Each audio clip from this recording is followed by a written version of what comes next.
Welcome back. Well, the U.S. Gaza ceasefire plan entering phase 2. The White House announcing new governance, security and reconstruction mechanisms, along with the group leading the U.S. Gaza ceasefire plan.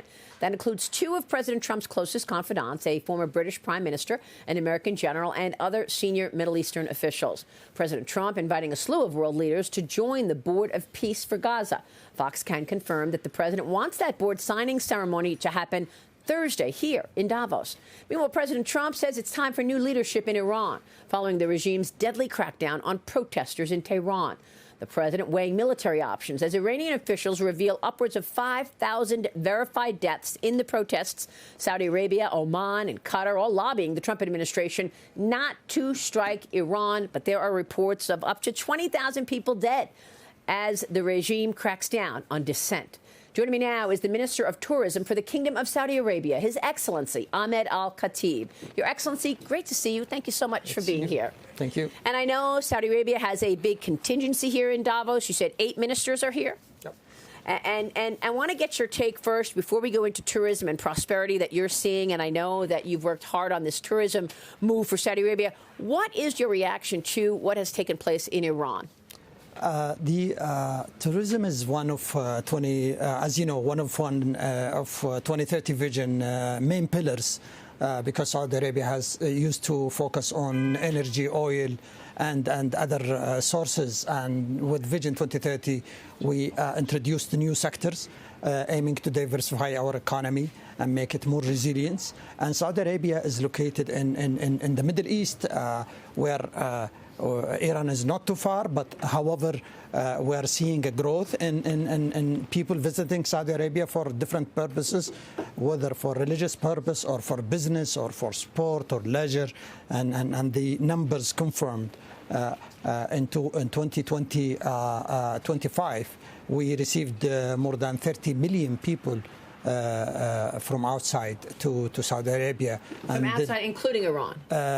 Including Iran for different purposes. But definitely the number is growing, and the tourism industry is contributing to the diversification of our economy and for job creation, especially for women. 47% of the workforce, of the 1 million workforce in tourism are women, and this is very important for us. It sure is very important for women everywhere to hear that.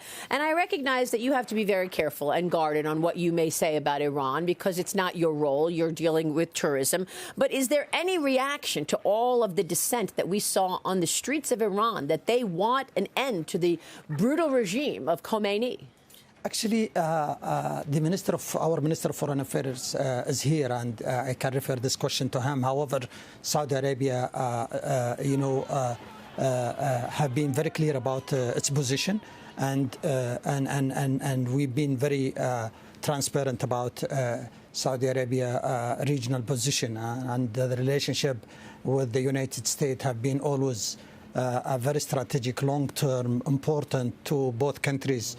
We have seen President Trump a very successful visit to Riyadh, and His Royal Highness the Crown Prince visit to Washington also, and therefore we continue our very successful and strategic relationship at all levels, whether political or economical. And we are from an economy point of view, the trade between the two countries, or the tourism between the two countries, yes, have been growing.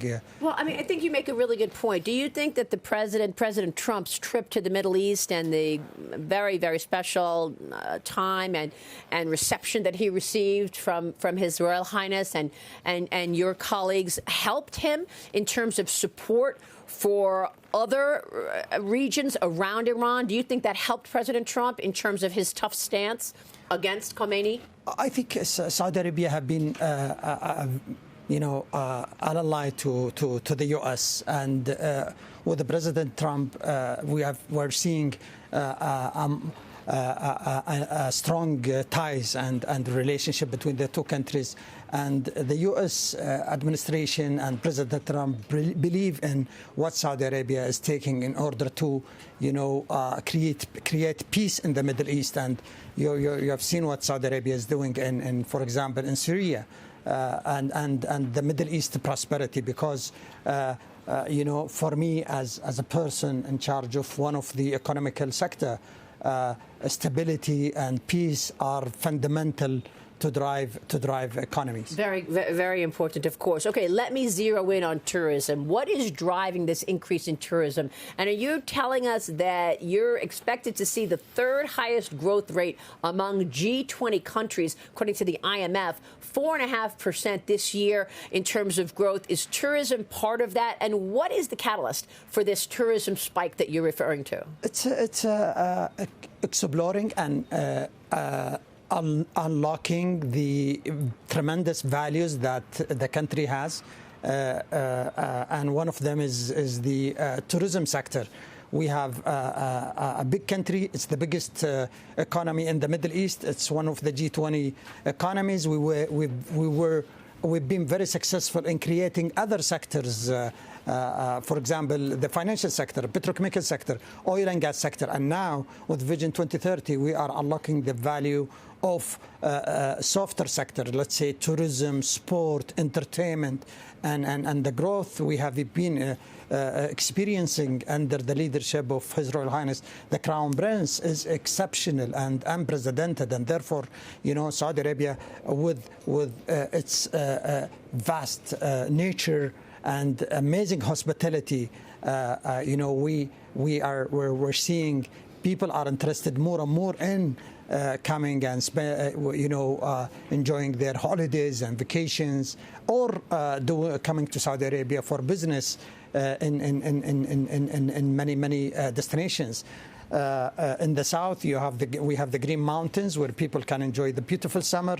The Red Sea, we are unlocking the value of the Red Sea through building new resorts and modern resorts, and the Red Sea Global, led by Red Sea Global. And in Al Ula, for example, you can enjoy the history and heritage where many civilizations like the Nabatean who came and settled there 3,000 years ago. Wow. You can enjoy many things, and we made it very easy for the Americans to visit Saudi Arabia. With in less than 5 minutes, you can get a multiple visa to visit Saudi Arabia enjoy. Look, when I was in Riyadh many years ago, His Royal Highness went through the 2030 plan, and it was to diversify the economy away from just being so dominant with oil. But you are obviously one of the most important producers of oil. What would you say the breakdown is when it comes to revenue growth in the Saudi government, oil, and where does tourism fit in there in terms of the breakdown? Yeah, tourism, oil used to represent about 90% of the government's revenues back in the 90s. Today, it's about 55%.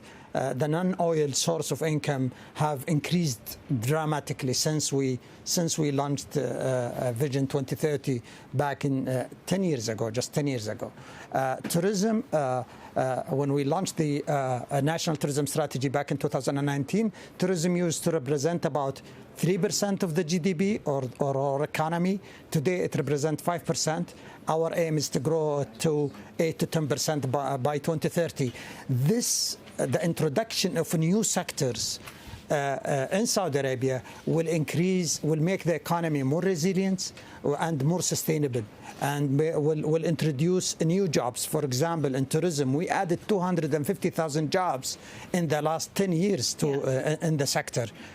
We stand at about 1 million jobs in the travel and tourism sector today. That is a big deal, and is the idea that oil was 90% and now is 55%. Yeah. Amazing diversification. Your Excellency, thank you. Thank you so much for walking us through the story. We so appreciate it. Minister Ahmed Al-Khateeb, Tourism Minister in Saudi Arabia. Thank you, sir. Thank you.